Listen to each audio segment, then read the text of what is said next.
Hi, welcome back to our Mailbag Series where we answer questions from you, the audience, from all over the country. Hi, I'm Dave Lopez, founder and managing member of ILG Financial. My name's Chase Lopez, financial advisor at ILG Financial, and welcome to another episode of our video series, Retire Your Way with ILG Financial, where we talk all things retirement planning. All things.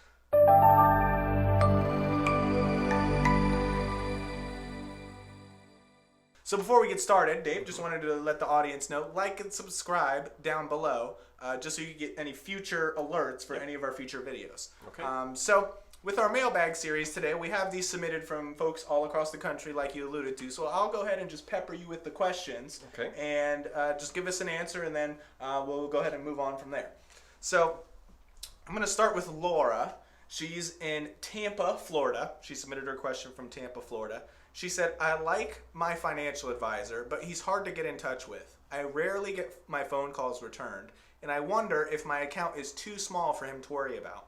I have about $350,000 with him, and I believe most of his accounts are in the millions or even more. Is this a common problem? Great question. Laura, right? Mm-hmm. It is, believe it or not, a common problem. We hear it all the time. You should be concerned, I will tell you. You're paying for service. You should expect to receive that service, whether you have $30,000, $300,000, or $30 million. Now, to get back to your question, it is very common that firms, and yours may be one of them, where their target and average client is $2-3 million, and you're on the low end. Right? And as a result, because they just may not have the resources to give everyone the same attention that they deserve, and so you may be falling through the cracks, right? Now, that's not anything nefarious from them. Sure. It's just, hey, they're not able to handle the load of all the clients, especially, and what they're sacrificing often is the lower income or the lower asset accounts. Sure. What I would suggest is you want to find a firm that's a better fit for you. Yeah. Find one where you are the target client. You're the average client, or some of them you may be one of the higher end clients. Sure.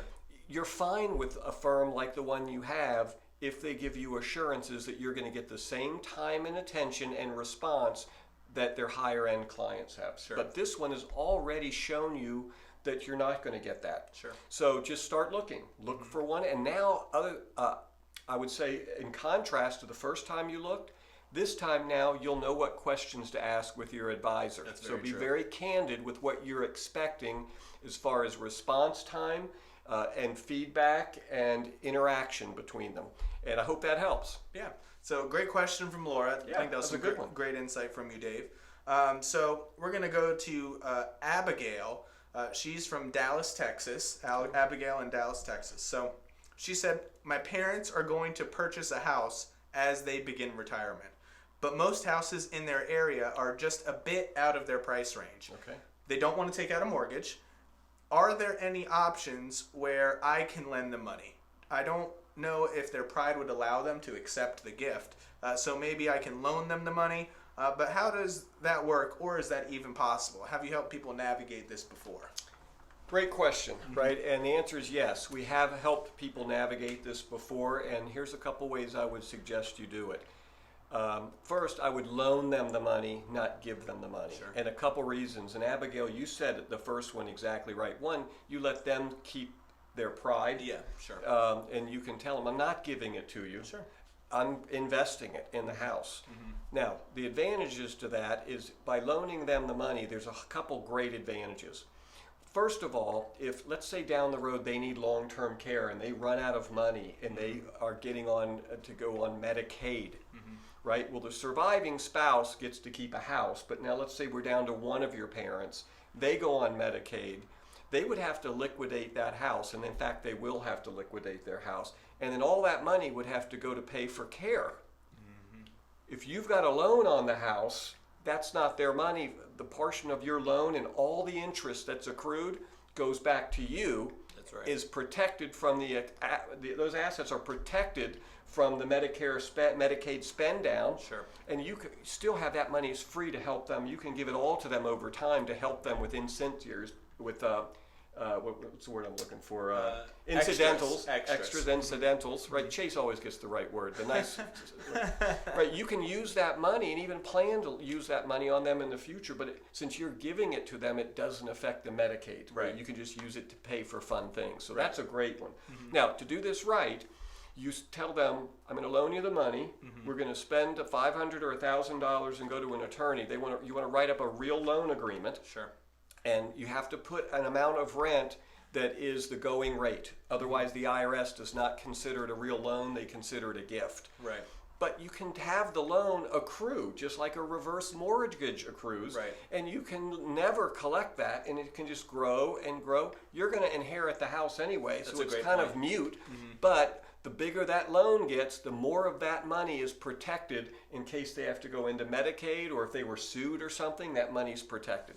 That's how I do it. Yeah, so if Abigail didn't need the money per se, right, you would say, hey, you are loaning, of course, the money to your parents, but you don't necessarily have to collect, monthly payments from them or anything like that. Yeah, if you don't need the money, that's how I would do it. Because I want that loan on the house to get as big as possible when Medicaid starts to do the Medicaid spend down. That's a great point. So remember, treat it in your head like it was a gift. Anyway, so now you're fine with and even as the money grows on paper, you're thinking it's not going to grow because I'm not really receiving it. Now, if you do receive it back down the road, it's income. So you would have to report not all of it, but just the gains that you had. But that's how I do it. Good. Well, I think that's some great insight there. So that wraps up our mailbag series for today. Again, hit the like or the subscribe button down below to get any alerts for any future videos. And also, if you have any questions that you want Dave or myself to answer, just go ahead and throw them in the comment section down below, and we'll be sure to get to those, in any future videos. Talk to you soon. See you next time.